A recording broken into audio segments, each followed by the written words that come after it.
Well, good morning.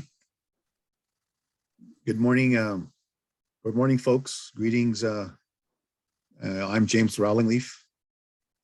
I serve as chair of the Ecological Society of America Judicial Ecological Knowledge section. That's a mouthful. But in any event, we say ESA Tech section, and we're happy you're here with us today for our 6th webinar in a series that we're hoping that would continue to advance and bring awareness of traditional ecological knowledge. So it's my great pleasure to welcome you. In our Lakota language, it's going to be an all Lakota day today. We have a special guest from a relative of mine as well. And so we're really looking forward to the day, but I just want to welcome you and say, Daya Yahapi. I mean, it means welcome all to this webinar. And we're looking forward to a good day. One of the things that we do in our tech section is that we practice something called Wolakota protocol. Wolakota is a Lakota term. It's how we work together, how we relate together, and how we interact together with certain guidelines and ways. And so I introduced the Wolakota protocol to our webinars just for the fact that we want to promote and bring awareness to our cultural ways of doing things. We want to bring those things along with different people so that when we engage and interact and share and talk with one another, that we're doing it in a respectful way. We're doing it in a way that is helpful and effective, and that when we do these things, it's always for a greater purpose, greater understanding. And I heard this the other day, and I think it's important that one of the things that we do here at the tech section is to promote the value of traditional ecological knowledge, not only from our perspective, but how we work with you who are what maybe say non-Indigenous to work with this knowledge. I think we want to learn. We want to learn about traditional ecological knowledge, and we've heard the feedback from the past webinars, the importance of this work and bringing together Indigenous scholars from all over the country to speak with us and to be with us. We want to know who you are. We want to know who is part of these webinars. So if you would, please add your name and organization into the chat so we can see who you are, and we can better understand our audience. We'll have question and answers, so Q&A. We'll have a Q&A box as well. So please submit your answers, and if time permits, even if it doesn't, we'll try to connect with you later on to get your questions answered. And so again, also the webinar is being recorded. And so that's again for sharing for our greater audience who cannot be with us today. But I think it's important that we do this work and we share this work, and so others can be involved as best they can. Next slide, please, Sandra.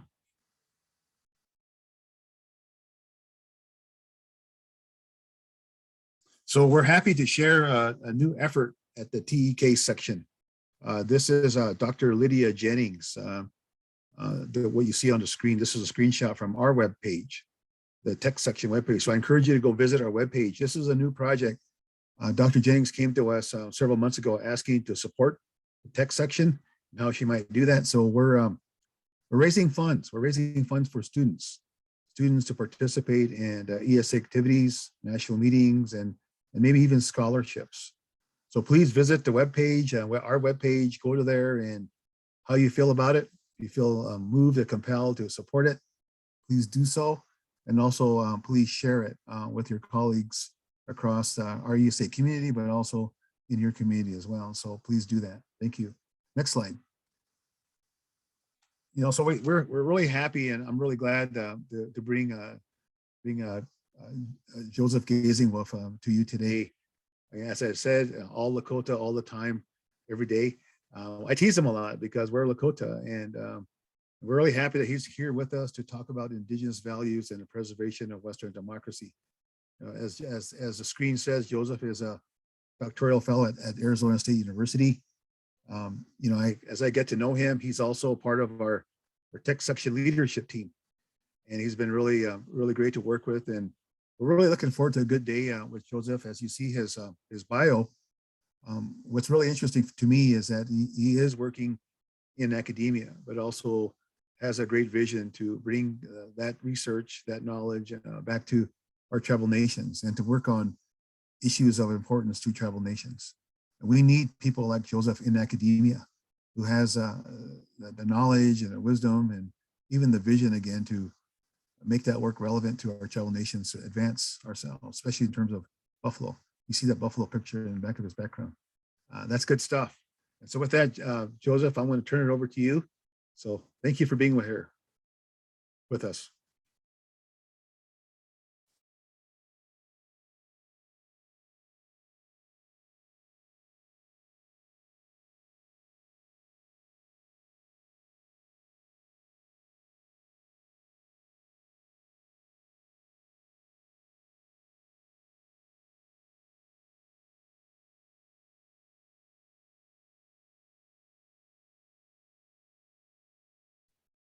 Okay, you can all hear me good?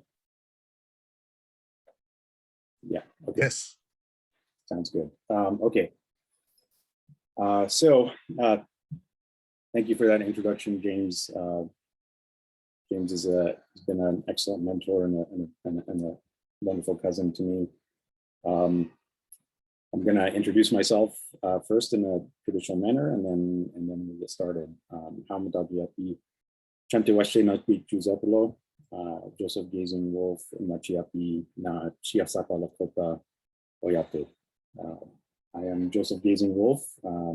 I greet you all with a warm heart, a warm handshake from my heart. And I am of the Blackfeet Lakota people of Standing Rock Reservation, Standing Rock Sioux community.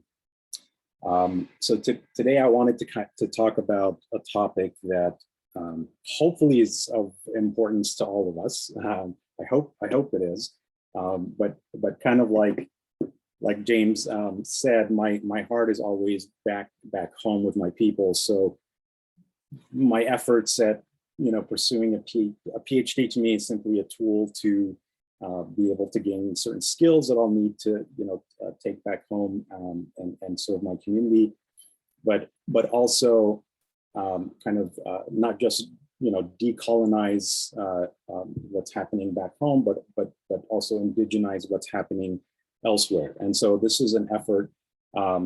This talk is more geared towards a Western audience, and you'll see very quickly from right from the bat that this is geared towards a Western audience, and it's intended to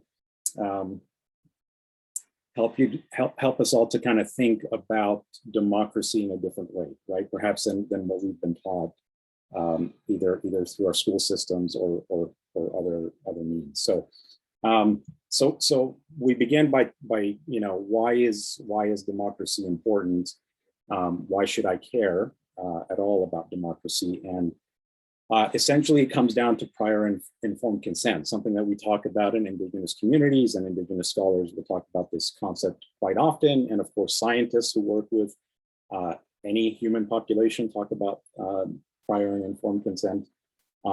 Ultimately, it's if you believe that people have the right to know what's happening before they make a decision, what your intention is before they decide to join you in something, then you believe in prior and informed consent, right? So democracy in many ways protects that institutionally. It values it institutionally. It also, when we talk about relationality in Indigenous contexts, we're not just talking about relationality to one another, to our more than human relatives, to place, but also to time, right? So relationality versus time. And so what democracy does is in some sense, it provides a future, right? It provides a future outlook. We can hope for a future when we have some autonomy in decision making, right? Whereas many, and we can understand this when we look at like anti-democratic movements that are out there. So one of the ways that autocracy works is by saying, well, there is no future, there's nothing to hope for, so what's the point of it all, right? The world's gonna all go to hell and burn down anyways, so why try anything? So democracy kind of works to give us that edge of looking into the future with hopeful eyes. It's also kind of the the best of the worst. There's several different ways of saying this, but it's kind of the least of all evils in terms of human governance. And it's the one that has demonstrated itself to be the best in terms of preventing or at least reducing or mitigating inequities in society. So an important note to make here, though, is that this talk is obviously going to be a dramatic oversimplification of what's a very complex issue, because there are many different types of democracies. There isn't just one. There are many different types of authoritarianisms, believe it or not. And with regards to indigenous communities, when you study them historically and in a kind of culturally embedded way, not all indigenous communities are open to or were open to democratic methodologies or practices. So, and what we might conceive of as democracy in a Western sense doesn't automatically translate into an indigenous context. So we always have to be careful about how we apply things. So it's important to understand that this talk, again, is geared to a Western audience. So don't take what I'm saying and try to go apply it into an indigenous context. Although some of these things that I talk about will relate to indigenous peoples and how they manage their own communities. But this is, again, intended for a Western audience here. So, so one of the things that you may have been taught is that the idea of democracy was born in Greece, and the Greeks invented this wonderful idea of democracy, and then it went through the Roman Empire, and then off to Europe, and then the Europeans kind of took it and took it to all the uncivilized nations across the world, and spread this wonderful thing called democracy. And that's just a giant bag of falsehood. So there's plenty of evidence to demonstrate that indigenous nations, American Indians in particular, studies that have demonstrated that the very structure, in fact, of the US federal government was conceived of and borrowed from indigenous nations here prior, when colonization first took place. So when settlers first arrived, and again, this is in the writings of like Benjamin Franklin and Thomas Jefferson. So you can go look up this stuff yourself if you think I'm making it up. They talk about the wonderful Haudenosaunee people and how the entire system of governance and how it's structured. And then the other studies that have demonstrated the centrality of liberty in democracy, that was an idea also, we'll say borrowed. If borrowed makes you feel warm and fuzzy inside instead of stolen, we'll say borrowed from indigenous nations. So the centrality of liberty was also an idea that was borrowed from indigenous tribes. And there are plenty of there's a vast literature out there that demonstrates, that democratic practices existed all throughout pre-colonial America here, pre-colonial Africa, as well as the ancient Near East, like Mesopotamia, which is modern day Iraq. So this is important to note because it kind of sets up the foundation of why is it so difficult to manage democracy in a modern world, right? Because one of the ways we can look at this is historically in terms of if we look at the ancient world, democracies actually thrived counterintuitively in small indigenous tribes and clans, more so than these global empires or large nation states. And the reason being, when you think about it, the reason the evidence shows that democracy thrived in those contexts is because in order for you to be my chief, in order for you to be my governor in a small, tight-knit community, I have to agree to support you with my resources, right? So I have to agree to pay taxes, if you will, to support you.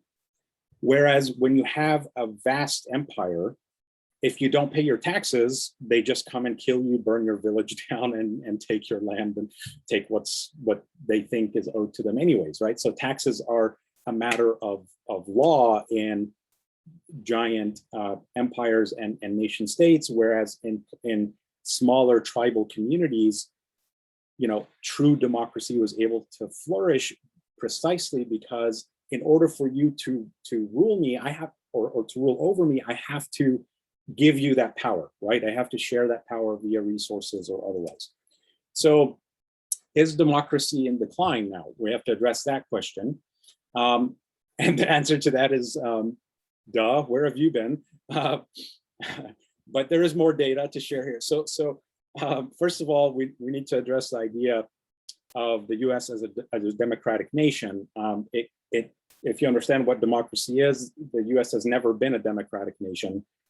It barely became a hoped for democratic republic post 1965, right, with the Voting Rights Act.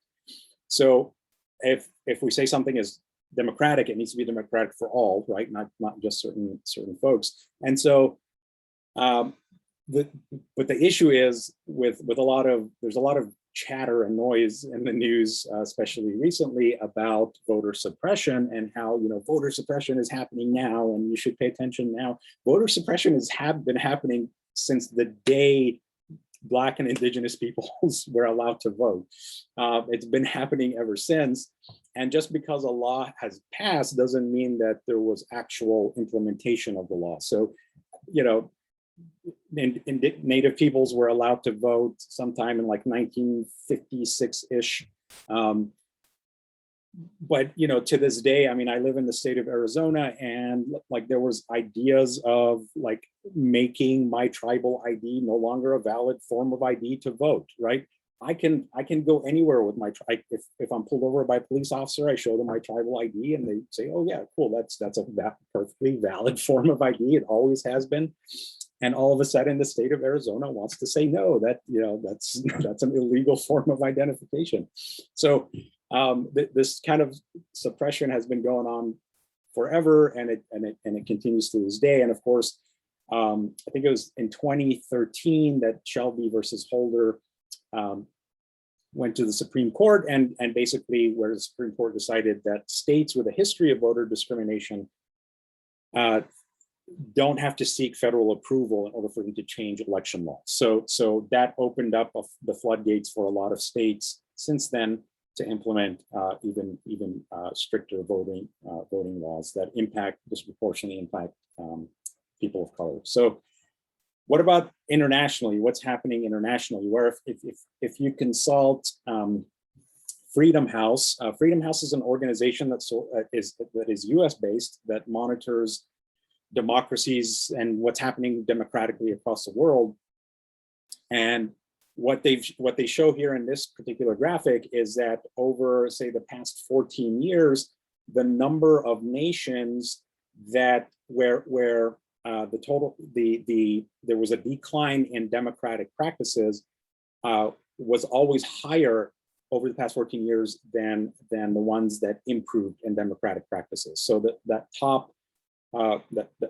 those top bubbles represent the number of countries that showed improvement in democratic practices. The ones on the bottom are the ones that showed declines. And so, as you can see, over the past 15 years now, it's been overall a trend towards a declining democracy across the world.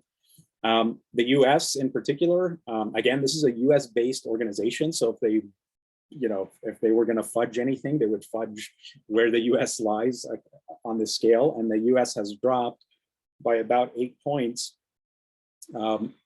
just over the past 10 years. So, we're behind like Greece and Slovakia in terms of how democratic of a nation we are, and that should really alarm us. And here again, the higher the number, the better, right? So it's on a scale of 0 to 100. So this is just a general, gives you a general picture of where we are. Now, I want to focus primarily on recommendations, right? I don't want to focus on the negatives, because I'm sure, unless you've been living under a rock, you know that especially in the past 5 years, there's been a lot of decline in our democratic ways here in the U.S. So how do we approach it, and how do we approach it by looking to Indigenous values and Indigenous knowledges that have been place-based here for millennia?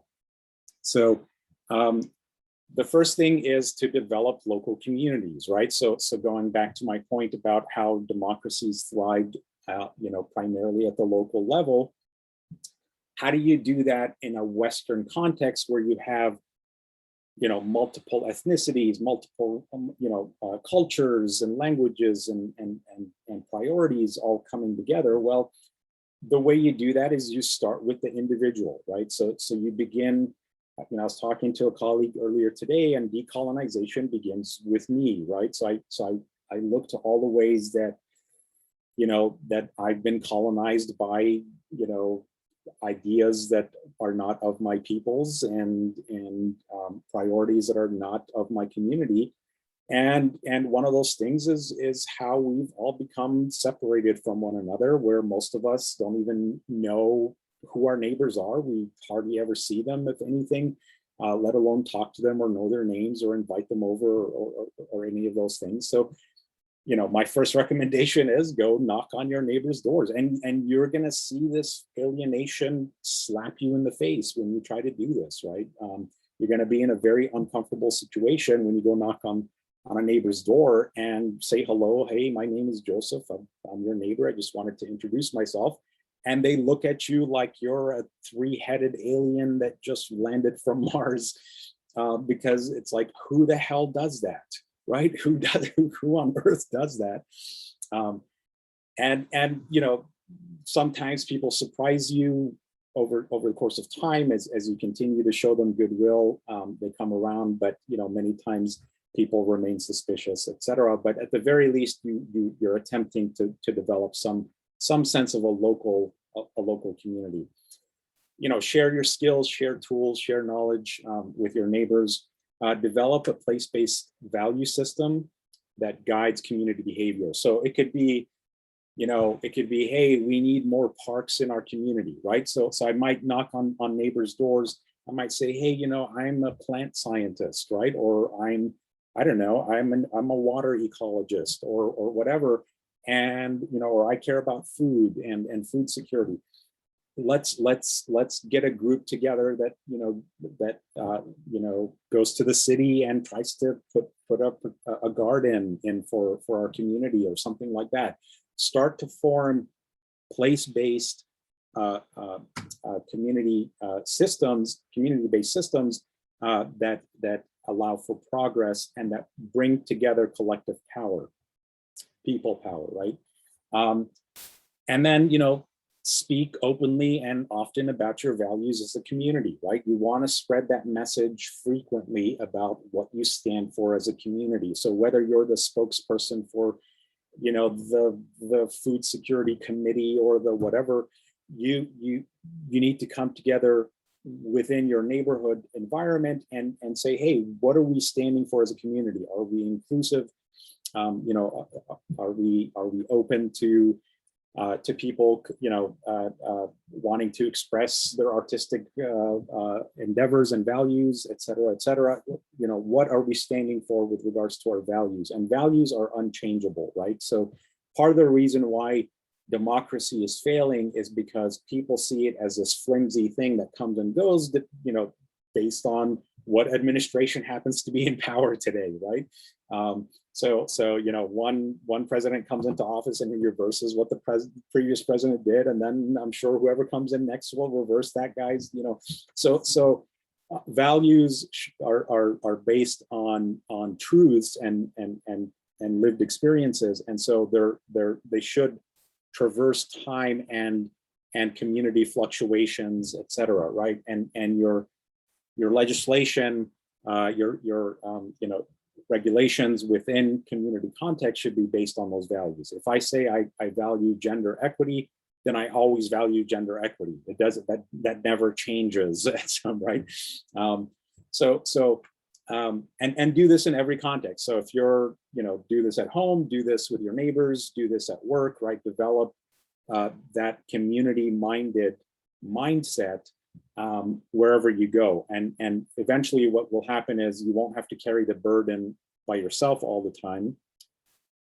And you develop this people power where you're able to like go to the people in power and say, hey, you know, I have 1,000 signatures about like changing the dynamics at our university or in our city or whatever, right? So you're able to do that within these Western structures that make it seemingly difficult to have the same kind of cohesion that you find amongst tribal communities, or somewhat cohesion, right? It's not like it's not like we have it all figured out.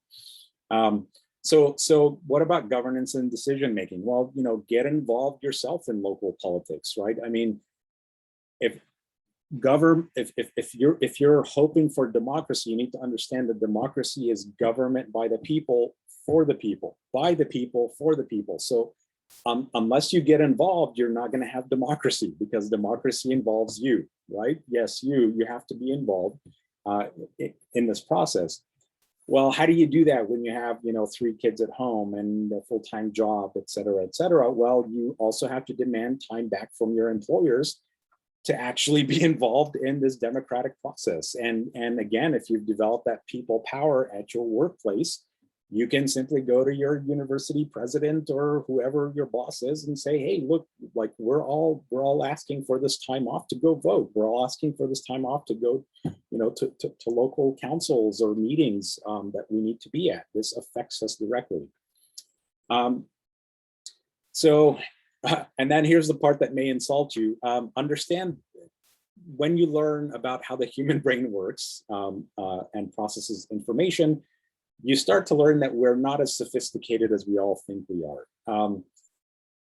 And that's a beautiful thing, because what that tells us is it naturally gives us the message of that you need community to protect yourself from yourself, because oftentimes you're your own worst enemy.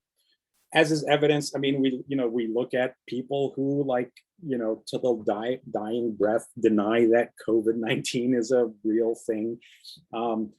And we look at those people and say, well, they're just insane. They're just crazy. How can a person believe that? Well, they have the same exact brain that you do. You are no different from them. You have your own set of craziness that you believe as well. I guarantee you that. So do I. And, you know, what protects us from that in Indigenous communities? Well, it's the fact that, you know, if I come up with something insanely weird, you know, out of nowhere, then, you know, James will come and give me a good razzing about it, right? Gwen and Sally and others, right, that are part of my community will come and say, hey, what is this crazy crap that you're spouting? Like, this is not part of what we know or what we've known for millennia, right? So being part of a community provides those checks and balances within your own personal life, and being part of a diverse and open community, right? So I'll get to that later on. So, you know, also understanding ultimately that there's going to be a significant proportion of the human population, unfortunately, again, as we're seeing with COVID vaccines, for example, that are just going to require mandates and force, right? Like, hey, unless you do this for the purpose of, right, community health and well-being, there's going to be punishments. You're either, you know, we're gonna make your life harder by having you like test every day, or we're, you know, gonna fine you or whatever. You unfortunately have to treat 5-year-olds like 5-year-olds because they just exist, right? That's the sad reality of our existence sometimes. And then, you know, common things that I'm sure everyone here knows about, right? Electoral college, gerrymandering, dark money, all those things that are really sabotaging our electoral systems, our democratic systems. Those things just need to be eliminated. So work at every level of governance that you can, use every ounce of power that you have to eliminate these things, because they're really at the heart of what's destroying democracy now, where you have as you progress towards a one-party majority, that is the #1 red flag of authoritarianism now taking hold, right? So when you have minority rule that's unchallenged, right, and can't be challenged, and by the way, for my brothers and sisters who live in North Carolina, in the literature on this, North Carolina is given as the classic example of what happens when you have one-party rule that literally cannot be challenged, that cannot be overturned, right? It's virtually impossible to do so in North Carolina, because of the grotesque gerrymandering that takes place there. So deal with it before it becomes the next North Carolina in your own neighborhood, unfortunately, right? So North Carolina is a 51% blue state, and yet it typically overwhelmingly over 80% of its legislature is Republican. So that tells you there's something deeply flawed there. Build consensus through discourse and deliberation. This is a big topic, but basically what the literature shows here is that this indigenous way of getting into conversations about disagreements when our values don't line up, or there's conflicting priorities. We always get into discourse and discussion, right? It's not a yelling contest. I've rarely ever seen it escalate to that point, and it's when people break protocol that it gets to that point. It's where everyone has a time and a turn to speak, and we get into deliberation and discussion. And this has been documented in a lot of literature out there, and I'm happy to share some of that with you. But basically, it's the idea of seeing this as a cycle that we can always go back to. We deliberate, discuss, we go apply. It doesn't work out quite like we thought. We come back, deliberate, discuss, and go back and reapply, right? So it's this kind of cyclical relationship to problems that we encounter as a community. So we see the problem out there as kind of this soccer ball that we're all kicking around together, rather than you being the problem, me being right, you being wrong. Very oppositional type of politics. So there's a lot of literature there. I'm going to move on quickly because I want to have time for discussion. And with regards to environment and ecology, right? We have many speakers that have come as part of our webinars to talk about how our understanding of ourselves as an expression of nature, not just as a part of nature, but as nature contemplating herself, as nature as a very integral part of nature. And you understand this as scientists, right? If you know that we're all stardust, that we are very much, every atom in my body is the same as every other atom everywhere else, right? So I'm made of exactly the same stuff that everything else around me is. And so understanding that when somebody hurts a tree, they're hurting me in some sense, right? Let alone like toxifying water and soil and things like that. So, but this last point here on the slide is probably the most important one that I want to share with those of you who do conservation work, because normative social influence is very important, and there's a vast literature on it. And basically that's like, hey, like to put it very simply, it's like saying, hey, look, like all the other kids in the playground are doing this, so you should do it too, right? And we think we're just so much more sophisticated than children, that this doesn't apply to us. You should really go consult the literature on this topic, because it absolutely does. It influences people. I mean, something as simple as a sign and what the sign says can vastly influence people's decision making. But normative social influence basically is where you ultimately create the illusion that this is the cool thing that everybody's doing, right? Like, hey, buffalo restoration is this cool thing that everyone's doing, man. You should get into it too. It's what the cool kids are doing. And like rapper so-and-so is gonna love you, right? And your cat's gonna like cuddle with you more if you do it. And all this, right? Like you just say like, hey, it's amazing. Everyone who's into anything that's cool is like doing this thing, and people buy it up, and it has a dramatic effect on people's actual behavior. There was one study, for example, that I read where this psychologist took like door hangers and had like 4 different messages on the door hangers and randomly assigned them in this apartment building to people's apartment doors. And some of the door hangers said like, hey, you should cut down on your AC use because it's good for the environment, right? Or you should cut down because it'll save you money. And one of them said you should cut down because it's what everyone is doing in your building, right? Everyone else in your building is doing it. And of course, like, the other three completely failed. And the one that was successful is the one where people thought, hey, everyone else is doing it, I should do it too, right? And it's that simple message of like, this is what the community's doing. And you can create that via signage, or you can create it via like cleaning up your street, right? Like there have been experiments where they like clean up an alley and like paint over graffiti and stuff like that. And human behavior almost instantly changes on its own, where people pick up trash that's on the floor because the environment is perceived to be like, hey, in this neighborhood, we practice cleanliness, right? In this neighborhood, we pick up trash, right? So the context itself can deliver that message where it influences people's behaviors. Economics, right? So we're talking about, again, the literature is vast here as well. Again, every single one of these slides, we can spend like 24 hours talking about here. So high rates of inequality, we've actually surpassed inequality going back to the 1930s at this point. So the same kind of turmoil you saw all over the world that led to World War II with regards to economic inequality, and that led to dramatically horrifying events like the Holocaust, are happening now. We're there now with regards to our economics.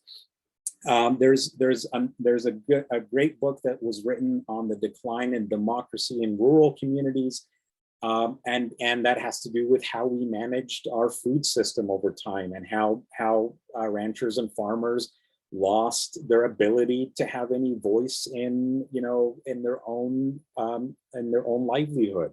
So very important to pay attention to that, because as you might know, there's a dramatic rift between urban and rural communities when it comes to governance, and we're all talking past each other because we don't, people who live in cities don't understand what they're going through, and they don't understand what we're going through and what we need. So very important to understand that context historically. Other recommendations, obviously apply antitrust laws. You have companies that are growing in just absolutely asinine, dramatic ways that are just taking over entire government, making more money than entire governments across the world, not paying a single penny in taxes. I mean, it's ridiculous what's happening with regards to companies like Facebook and Amazon, et cetera. Eradicate tax loopholes and safe havens. The literature there seems to suggest that you should start with banks, like regulate banks as much as possible. So vote for anything that controls what the banks do with regards to rich people's money. Regulating social media and news outlets. We live, as much as we live in food deserts, we also live in news deserts, and the literature is very clear here as well, that independent investigative journalism is virtually non-existent in most contexts in the United States today, and that's why we all resolve to national news media, right? You either watch Fox, you're either on the Fox 11 news camp, or you're on the CNN and MSNBC camp, and you suck and you suck, and these have become followings, right? That you follow your favorite news anchor, and there's a cult that I follow this person or that person, and there's ultimately what's important is what's happening in my community. That's what I need to understand, and that's what we're really lacking. And we need to make investigative journalism a sustainable livelihood, so that people can actually have it as a career. And unfortunately, we didn't do that in the bailout. We bailed out banks back in 2009 or 2010, and we didn't bother to do that with news channels or local news. So, and of course, corporations are not individuals. That's just an asinine, ridiculous idea, and that needs to be reversed at any and all costs, really. Education-wise, how do we approach this educationally? Well, I already sort of hinted at this, but if you teach, you really, really, really need to take courses, read books written by experts on how the human brain works and learns, because spending most of my time out on the range with those guys that are right there behind me, horseback. I had a lot of time to read and, read extensively in different areas. And one of those was neuroscience. And it's very clear to me that most educators have no clue how the human brain works or learns. And it's very important that you educate yourself with regards to that. One of the clear signs to me that that's the case is the lack of experiential learning, right? The lack of embodied learning. I was just talking to a good friend of mine who's teaching an indigenous, conservation course here at ASU, and he has a class of 17 sustainability, like master's students in sustainability, right? And he just tell me with tears in his eyes, like that he took his students out to a garden that's on campus, so like manicured lawn, which with just trees that are perfectly manicured. And there were sustainability students who were like, oh my God, there are ants crawling on me, oh my God, like do I have to touch the grass, like, oh, this tree's touching. How is that possible? Like how do you become a master's student in sustainability and be that aversive to nature, right? But it's not surprising, right? I've seen this in rangeland ecology, where you have like PhD level students that have never stepped foot on a rangeland prior to becoming, PhD students in rangeland ecology, and never worked the ranch a day in their life. Like, how can you possibly understand the context unless you've had any relationship to it? And this is something you really need to emphasize as a PI, as the head of a lab, as whatever it is you're doing. Use the power that you have to change educational structures to remedy this problem. You need to emphasize validity of sources of information. This is obviously clear. I mean, most students, and again, there's a literature on this, most students don't understand what is a valid and invalid source of information still. And a lot of these studies are done with seniors in college who still don't understand what's the difference between peer-reviewed literature and Facebook. And this is very troubling, and it should really trouble you. And that's part of why we're having a lot of the problems that we're having today, as I'm sure you can see. And then justice, equity, diversity, and inclusion, of course, central to this. There's literature that shows that when you incorporate diversity just in cultures and languages and perspectives in your community, that knowledge proliferation increases, productivity of output increases, whether you're talking about an academic context or even an agricultural context. Incorporating diversity of perspectives and experiences is extremely important. And so again, work towards that as much as you can within your own individual contexts. And then, of course, I'd be remiss not to talk about TUK and Indigenous knowledges here. And again, I would encourage you to continue with us in our webinars and many much wiser and more knowledgeable people that we invite to come speak, and with the wonderful leadership that we have in James and Gwen and Ellen and others here. There's a lot to be learned just by engaging with Indigenous scholars as you go through your own journey. And I would invite you to come check out the ESA TUK website, where we have a lot of resources for you to read there as well. There's literature on supporting local entrepreneurship, and how that's directly related to the preservation of democracy. So, a big thing that COVID-19 pandemic has revealed is that, as small businesses began to close down, that's when the frustrations of people, wanting this thing to be over, and just like, hey, like, don't tell me to put on a mask anymore, stop closing my business down, etc. A lot of this rose up when small businesses started suffering, and so there is a direct connection between local entrepreneurship, supporting small businesses at your local level, at your community level, and then supporting typically under supported or underrepresented businesses, such as Native-owned, minority-owned, women-owned businesses when possible in your community, right? And then support ones that source locally and sustainably, that the ones that ensure fair trade, right? So beginning to branch out and think about a global community now, where we're not just thinking of ourselves and exploiting peoples and nations across the world for our own needs. And then understand all the power and resource dynamics with regards to this, right? So when I say, like source, go and shop at places that source things locally, I mean, you have to be fairly well off financially in order to do that. So don't look down on, Black and Indigenous peoples or peoples who live, people who live in poverty if they, go to Walmart to shop. I mean, that's pretty much all people like me can afford. We do the best we can, but we have to provide for our families as well. So if you find yourself in a more privileged environment, that's when you can do these things, and I would encourage you to do so. And then, of course, this issue of narcissism has come to the forefront, again, because of recent developments that I probably don't have to elucidate for you. And I'm sort of thankful for that in some sense, because I used to talk a lot about narcissism. My father was somebody who studied narcissism quite a bit in his work, and used to warn people about it all the time. And now people are beginning to understand why it's important, because it's directly linked to a whole slew of other issues that relate to like toxic masculinity, and we all, I hope, understand how toxic masculinity has been directly linked to a lot of the violence that we've seen recently, violence against women, violence against people of color, indigenous nations, etc.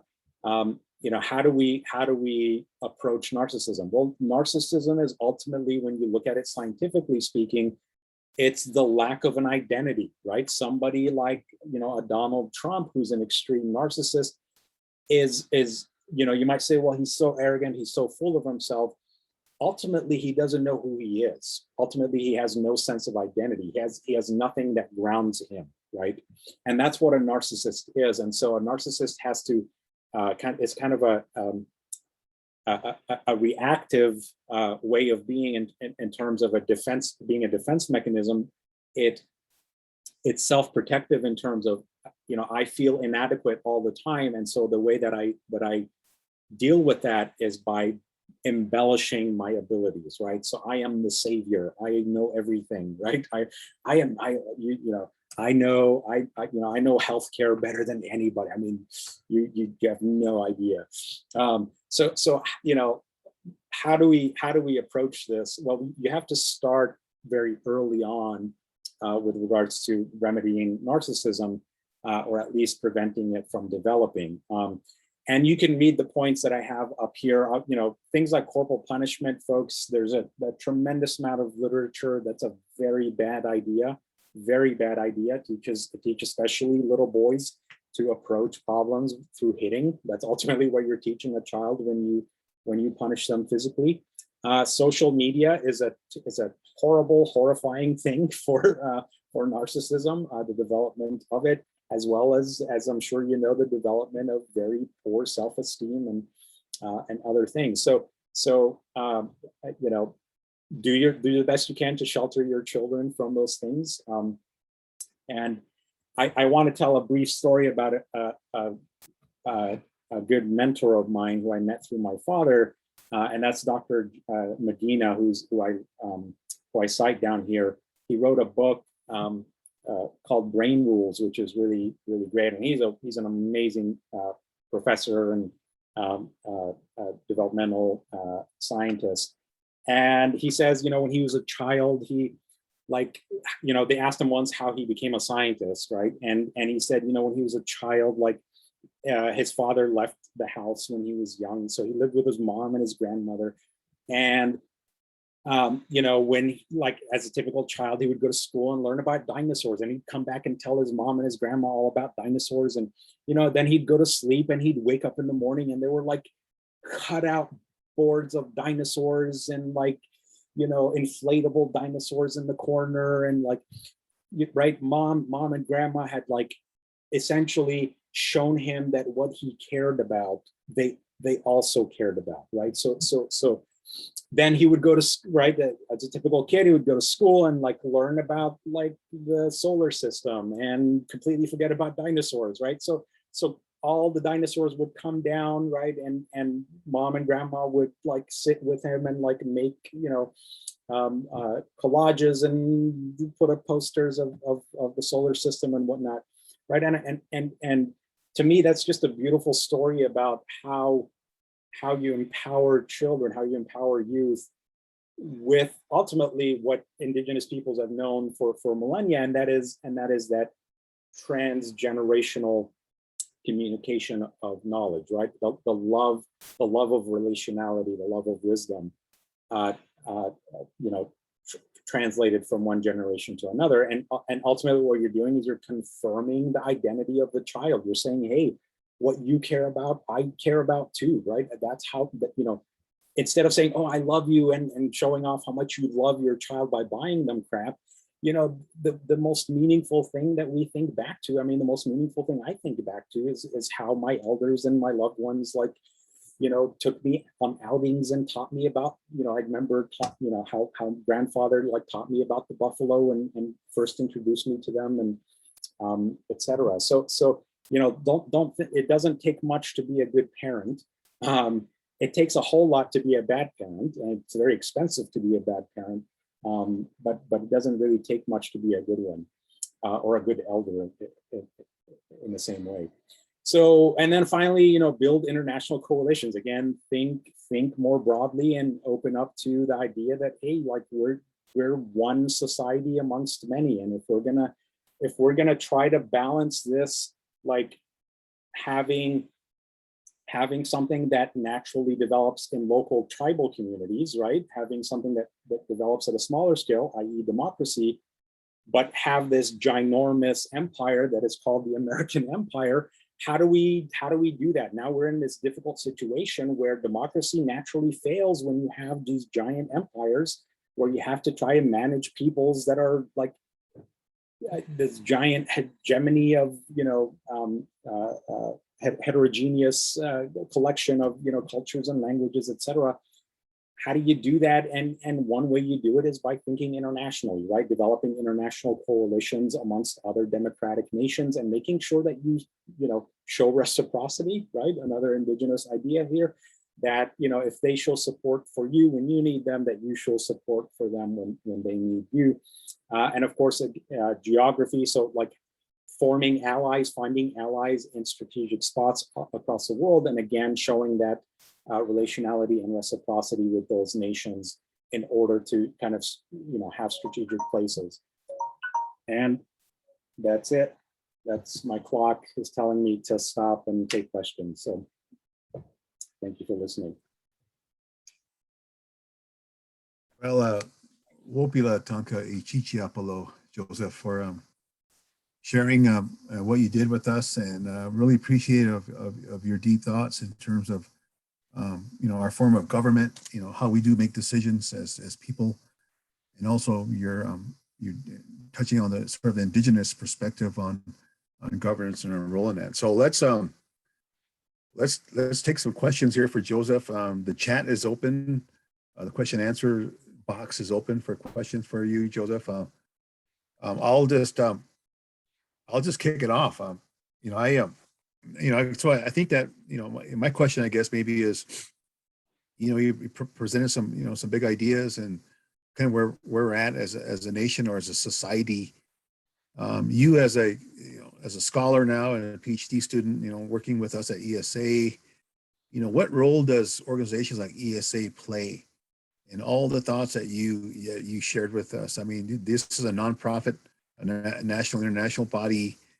What do you hope to achieve or participate as you participate with us in the tech section? What are some good things? I think some ESC leadership may be listening. What can we communicate to them as we take steps forward to improve and to correspond to and to participate in those thoughts that you had today? Yeah, that's a great question. Thank you for that question. So, I mean, for me, the primary goal here is the well-being of Indigenous communities, and and all communities for that matter. So to me, the best way to approach this, I mean, the way I see it and the way many other scholars in ecology and climate and environment see this is collaboration with indigenous communities and two-eyed seeing, right? The incorporation of traditional ecological knowledge, of braiding of two ways of knowing. That's how we move forward. Unless we develop this deep relationality to place, I don't think we're going to address many of the issues that we're experiencing collectively, right? I mean, climate change is going to affect, our Western brothers and sisters, just like it's going to affect us. So, it's something that everyone really needs to address and really needs to approach in a holistic, inclusive manner, because, I'm sorry to put it this way, but Western science has been around for over well over a century now, and really all it's done is brought us to the point that we're at. So I mean, if you need direct evidence that it just doesn't work on its own, with all due respect and compassion, if anything, one can easily argue that it's contributed to a lot of the efficient extraction of resources from lands and from peoples and from the places that we rely on. So if anything, it's contributed to this climate the climate change issues and the kind of the catastrophic repercussions of it. And now we just need to approach things differently. And there's plenty of evidence that when we restore indigenous ways of knowing to a place or to land, that positive things almost instantaneously take place. And again, there's plenty of evidence for this. You look at work that we're doing back home on Pine Ridge or Rosebud and Standing Rock when we reintroduce buffalo there. You look at what the Yurok Nation is doing with regards to traditional fire. What our relatives to the north and First Nations are doing with water rights, etc. I mean, there's just a vast literature and evidence that demonstrates that when you reinstitute indigenous ways of being on the land, that there's this proliferation of biodiversity and social ecological resilience and all these things that we talk about in ecosystem science. I mean, they happen and they happen before our eyes. And there was a recent report that I'm sure you're familiar with where, like, one of the things I recommended is to, and I didn't read it out loud, but get out from behind the computer and put your body out there in nature, right? If you truly believe that you are an expression of nature, why are you not out there protesting pipelines and, more concrete on the ground, et cetera? Like, why aren't you out there protecting yourself, protecting nature? That's right. You need to reform educational contexts. You need to reform ESA, if that's the case, to destigmatize advocacy, to destigmatize, being a person who goes out and puts themselves on the line, for a particular purpose, right? This has been stigmatized in Western sciences and Western academia for a long time, and to be to be someone who says, hey, I care about this ecosystem I'm studying personally. It brings emotional value as well as intellectual value to me. That's looked down upon in Western science, and that just needs to change, right? We need to bring our whole selves to the work that we do, always thinking about bringing the knowledge back to our communities, and having it benefit them. So wherever those communities happen to be, all of us can bring that back to our families, to our local neighborhoods, our cities, et cetera. Yeah. Well, that's great. Well, thank you for that. I know we have some questions here. We'll take one more and then we'll shut down here. Here's the question, Joseph. What can be done to support the iterative cycle of learning you described at the community level by those involved in quantitative modeling, which perhaps unfairly has a privileged position in decision-making about the environment? That is, Western modeling will persist. How can it be used to empower Native people? Yeah, so I mean, like, look to the work of people like James Rattlingleaf, who was like, bringing it together. I mean, if I may give a shameless plug, I mean, we just met with some folks from ecological forecasting, and hey, they do a whole bunch of modeling. And I mean, we're not opposed to, like, a lot of times when we talk about traditional ecological knowledge, people think that we're opposed to like modern science and modern technology, and not at all. We just want it to be relevant to our communities. So you can easily, enter into conversations with Indigenous peoples and Indigenous scholars, Indigenous practitioners like James, who's also a scholar, and say, hey, like, how can we best serve the community there? And he and elders will guide you as to the best way to do that, and approach in humility. And I've never seen an Indigenous nation say like, hey, these people have approached us and they want to, like, help our people with food security, et cetera. And, we just told them to, go do something, go away or something. Like, that's never, I've never seen that. If you approach with a good heart and a good spirit, and with humility, you're always welcome to enter into, again, it's that dialogue and discourse that I talked about. It needs to enter into our scientific conversations and our collaborations just as much as it needs to enter into politics. So. Well, Stella, Joseph, well, thank you. And then that's our time. I want to thank everybody here on the call today. Thank you for your support. And be sure to fill out the survey. We want to always hear from you, how well we're doing with these webinars, how helpful can they be, how can we make them better. So the last slide I want to show before we close here is I want to promote our next webinar speaker, which will be Dr. Valerie Small, who's Absolute Crow, the Crow Nation, and she'll be talking about land and agriculture and traditional knowledge. So with that, I want to thank you again. Ho hecha tupelo, so be it, and we'll talk to you soon. That concludes our webinar today.